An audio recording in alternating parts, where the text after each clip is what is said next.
బలహీన వర్గాలకు తెలంగాణ రాష్ట్రంలో ఉన్న వాళ్ళకు ఈ రిజర్వేషన్లు సాధించడానికి నేను నాయకత్వం వహిస్తా. అన్ని పార్టీలను కలుపుకొని వెళ్తాను. ప్రధాన ప్రతిపక్ష నాయకుడు కల్వకుంట్ల చంద్రశేఖరరావు గారికి కూడా నేను విజ్ఞప్తి చేస్తున్నా.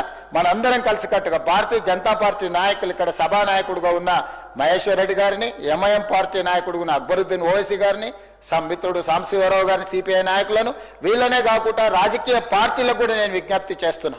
మనందరం కలిసికట్టుగా కేంద్ర ప్రభుత్వం దగ్గరికి, ప్రధానమంత్రి దగ్గరికి వెళ్దాం. చట్టాన్ని సవరించుకుందాం. ఈ చట్టాలన్నీ కూడా పరిపాలన సౌలభ్యం కోసం మనం చేసుకున్న చట్టాలే. 100 పైగా మనము రాజ్యాంగ సవరణలను చేసుకున్నాం ప్రజలకు మేలు చేయడం కోసం.